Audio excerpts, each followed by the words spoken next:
Today on Online for Authors, I'm chatting with Andrew Alan Buhman, author of Nick Grayson, The Truth in the Lies. Welcome, Andrew. Well, great to be here. It is wonderful to have you. I loved the book. I found it, I just loved it. It was really good, very gritty. I enjoyed it. But before we dive into it, can you give listeners just a quick idea of what they're going to find when they open up the cover of The Truth in the Lies? Okay, well, you're going to find a private detective who has a lot of vices of his own. So he's fighting a lot of demons. He cusses like a sailor. He drinks, he smokes, and he had a really bad experience in religion. So he's got all of that. And you've also got his secretary, Lisa, and you've got her ex-husband who has kind of a story of his own developing through the whole book that deals with the paranormal, with voodoo loa, which are spirits. So all of that together with a murder mystery. A woman comes into his office, and of course, like all Noir stories, the story that he is told as the story progresses, that he learns that there's a lot more to it. Right. And so, you've got a good twist toward the end, and lots of gunshots, and some paranormal and shady politicians, all mixed in. Everything kind of mixed in together. It was definitely one of those that, I don't know, made you think of the 1920s kind of investigators, right? 1920s, 1930s. It kind of had that edgy to it.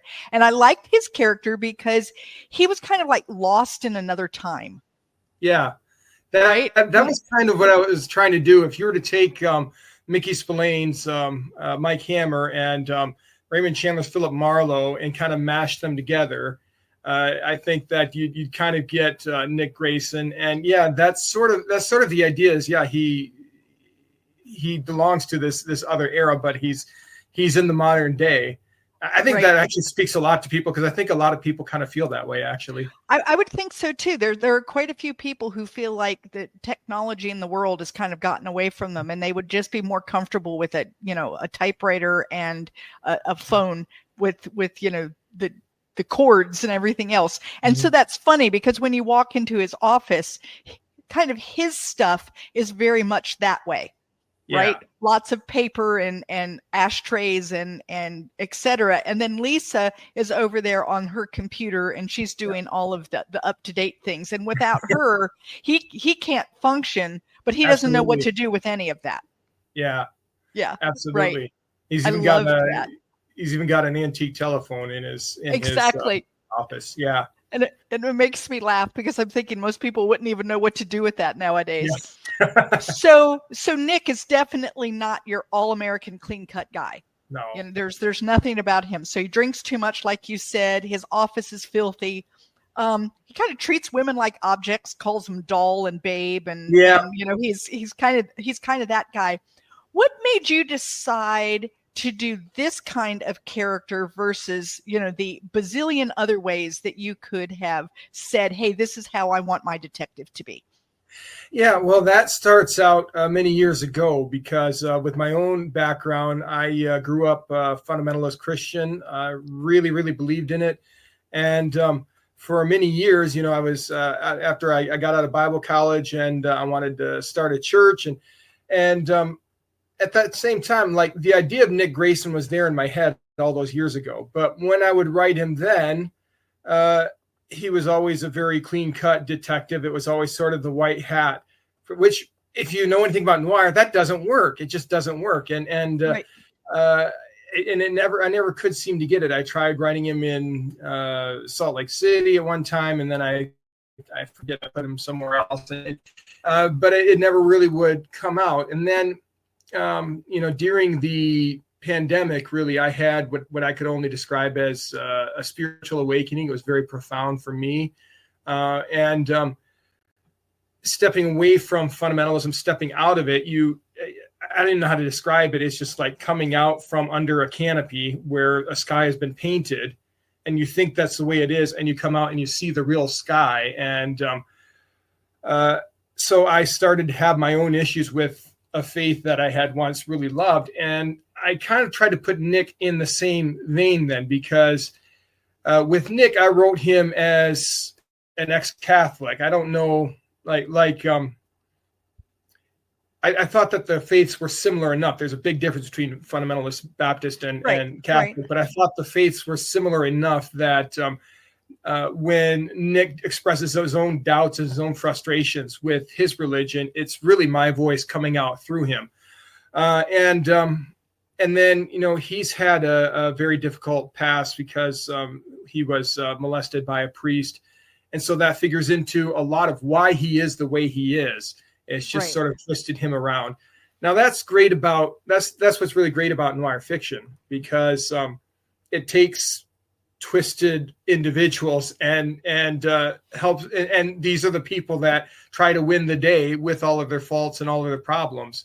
So that really is Nick Grayson. And that's kind of why he was the way he was. He was just kind of sort of out of personal experience and sort of out of my own meditations of my heart, Right. I love that. And I think it's interesting that, we have this genre where it's like these twisted individuals, right, kind of do their best. Isn't that really just life? I don't know anyone. I haven't met anyone who doesn't have some kind of twist and weirdness in their past that they are still trying to function and be regular. So it makes his character very relatable. It's something that even though, I'm obviously not male and I don't smoke. I actually don't even drink. Yeah. But I can relate to that character. Like I can really understand like where he's coming from. What made you decide New Orleans was the right setting? You said you tried it in Salt Lake. You tried it somewhere else. What made New Orleans the right space? So I started when I started writing this novel, what I did was I just started writing the characters first. I had nothing else in mind. I didn't have the plot in mind. I didn't have the setting. I knew about Nick Grayson. I wrote his character out, and then these other characters just kind of came to me. And it's not like I just thought, I'll come up with the name and write it down. I don't know how to explain this, but it's almost like this is about the closest I could come to experiencing the divine, because I really feel like these characters kind of come from another place and sort of knock on a door in my brain, and they come in there. And if that sounds weird, just think about that. If you've ever had an idea pop into your head, where did it come from? You ask yourself, where did it come from? Well, it just popped into my head. Well, that's not a very good explanation, as it turns out. And that's kind of what these characters do. So Lisa was like that. And so I wrote down Lisa, and I wrote down Emily, another character, and Carl's a great foil. I just love Carl. All these different characters in the book, and Bob Harris, Nick's childhood friend, who's now a police detective, and there's many others. And as I wrote more and more, like the world just kind of started to form in my head, and the plot started to form in my head, and then I really began to think, well, where is a good place to put this? And I thought about Los Angeles, but I thought there's so many noir stories that have been set in Los Angeles. I used to live in California, so I've been to LA several times. Right. And then I thought, well, what about Chicago, the Windy City? I thought that would be a really good one. And I started to consider that. But then I considered New Orleans, and I thought, well, with New Orleans, it has these shadows of its own, There's like the daytime New Orleans, and there's the nighttime New Orleans, and and that started getting me down the road of, well, you know what, I could put in some elements with voodoo and with the paranormal. So I began to study voodoo, and I got very excited about that. So that just seemed to fit. Right. So that's really how that came to be. So I do not think you're crazy at all that these characters pop up. I have characters that live in my head, and I've told people that, I don't think I need to be medicated. I really don't. They're just there, and they actually tell me their story. I sometimes feel like I'm more or less doing dictation. I'm not really, it's like, I don't know where it's coming from. It's just there, and it needs to happen. And I'm typing as fast as I can get it out. I've also tried to not follow what my characters have said, because I think I have a better idea. And then they refuse to play anymore, and they all go stand silently in another room and just refuse to be part of anything until I finally get it back together and they say, oh, good, you're listening to us again. And then they come back and participate. So that completely happened with Lisa, because Lisa ends up being a really strong, independent woman in the book. And that was not my plan at all. Honestly, she was this secretary that, yeah, she could stand up to Nick. But like, I had this scene written. I was writing this scene where she was going to get this threatening phone call and she would go all to pieces. And as I was trying to write it, it just wouldn't work. And she was basically saying, look, I'm not the kind of person. I'm not going to fall to pieces, yeah. right? If I got a threatening phone call, like, that's not what I would do. And in the end, I had to scrap the whole scene and just and rearrange the plot, because I understood, oh yeah, that is not how she would act. Right. It is crazy when characters kind of take on their own role. I was in the middle of a manuscript that I haven't finished it. My dad passed away while I was writing it, and it kind of just like stopped everything. But I was this character that was supposed to be a one scene character. Like, I wasn't even giving the character a name. It was just a character that was going to help move this one scene forward. All of a sudden refused to go away and became a major character. Yeah. And you're like, yeah, okay, then that's, yeah. I guess you need a name, you know. It's extremely maddening when you're finishing like your first draft of a manuscript and the characters are going, hey, wait a minute. What about this? Wait a minute. Right, yeah. Right. I think that one of the things I really liked is you have a lot of opposites going on in your characters. Like, you know, we've got Nick and an opposite really in Lisa in a lot of different ways. Like they're the same in some respects, but they're very different in others. And I like the way those characters then can play off of one another, because you see the strengths of one and you see the craziness of another and all of that. And they play out against one another. So I think you did a really good job with that, helping us see a wide range of character attributes among your characters. So. Yeah. And some of that is just because of the Taoism that I've been learning, and you learn, and Taoism is all about opposites, the yin and the yang, and how opposites are it's never white versus the black. It's white works with the black, you know, and that's how opposites, tend to do that. So that's what's kind of interesting, is even just what I've understood about Taoism over the last, 5 years. It kind of works its way into my writings I'm never overtly stating it. It just kind of makes its way in there. Right. Well, and I've always found, and maybe this is Taoism and I've just never considered that, is that I've never seen anything where the other side of it, if you flip it over, isn't like good and evil. They're the same. It's like, for instance, like people talk about social media and how, it can be so bad. Yeah. And it can also be really amazing.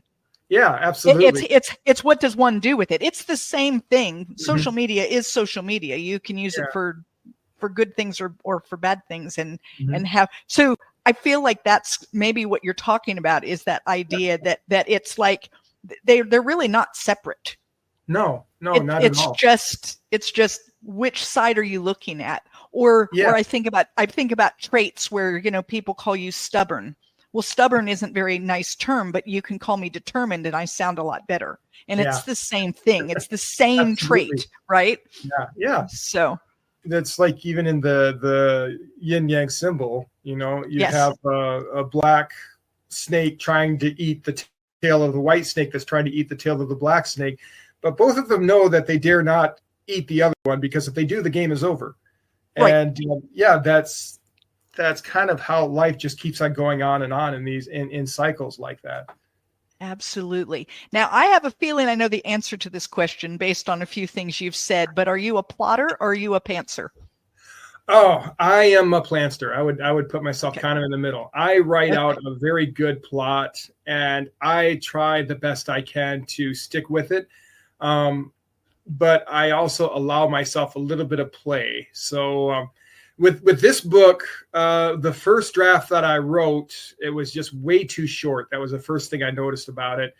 And so that was when I started writing in the subplots to kind of pad it out. And then those ended up working very well. I did like a major rewrite in adding the twist at the end that I can't give away. But no, do not give away your twists. yeah. But that's something that I did rewrite pretty well. But like I'm working on a sequel now, and I've been pretty faithful to the script that I have with that one. Absolutely. So I was going to ask that question too with writing sequels. It's not something that I've done.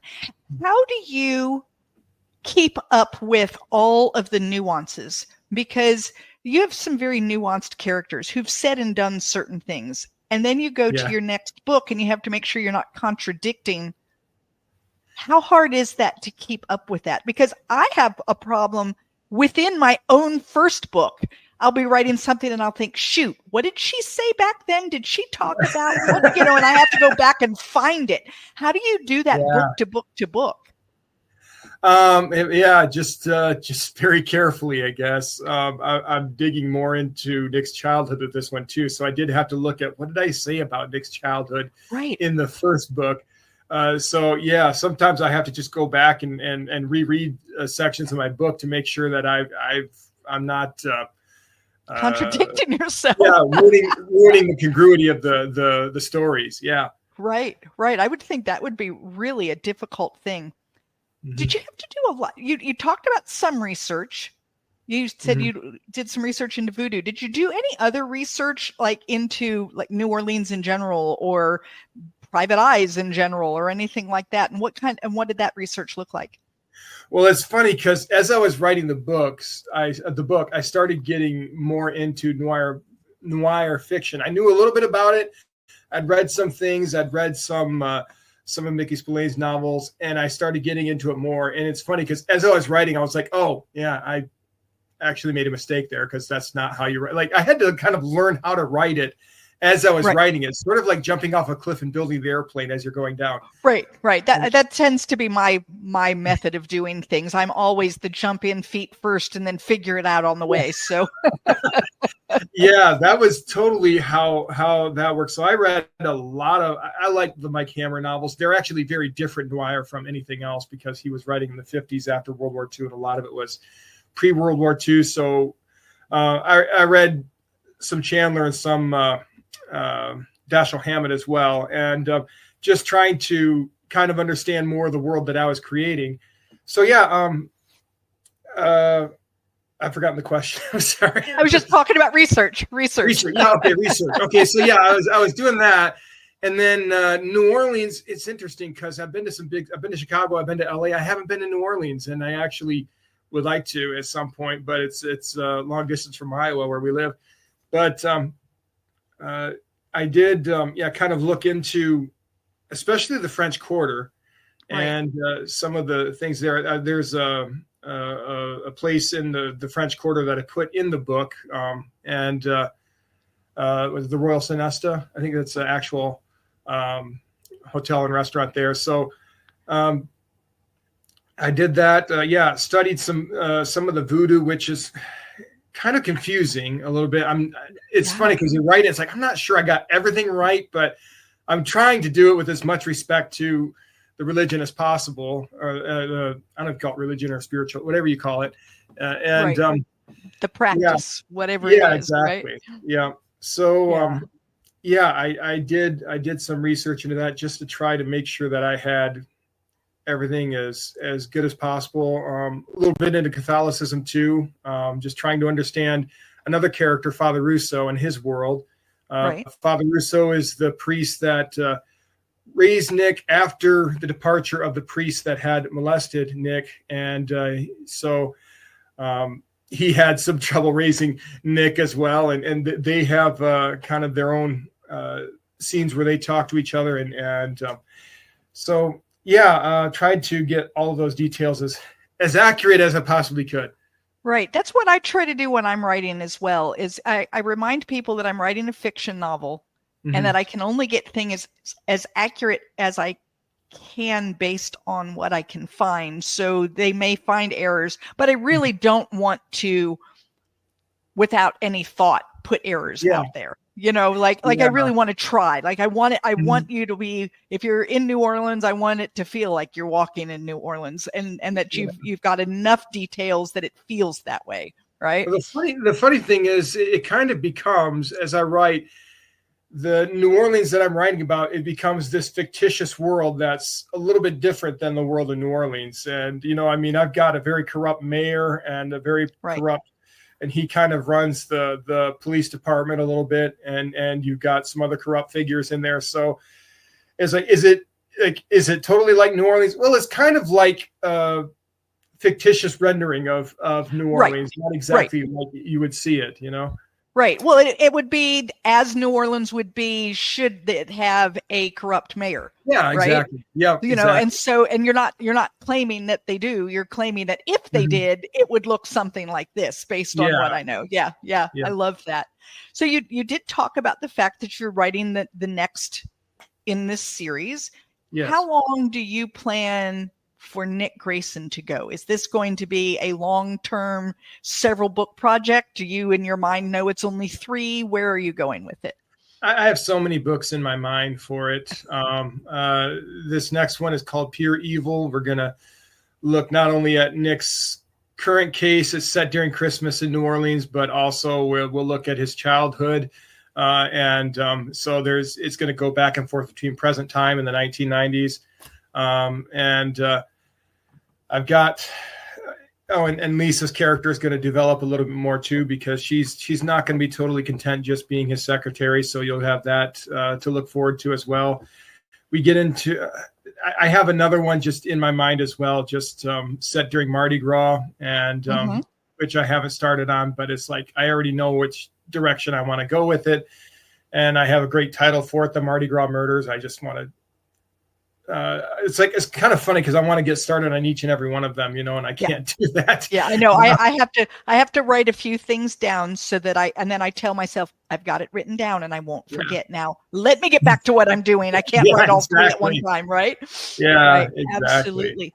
Do you think that you will keep Nick Grayson in New Orleans the whole time, or do you think that you may move him to some other space? He works best in New Orleans. That's just that just works the best. That's just going to be where he is. All right. Yeah. Now, so my other curiosity is other than Nick Grayson and all he's doing, do you have any other book ideas in your mind? Oh, constantly. Yeah. They kind of come and go. So, I have, the thing is, it's so hard because I want to just concentrate on one thing and get it done. Right. So yeah. Sometimes like those characters appear to you and you have to just gently tell them, it's not your time yet. I know you really want to get out now, but I'm only one person. I can only write so much.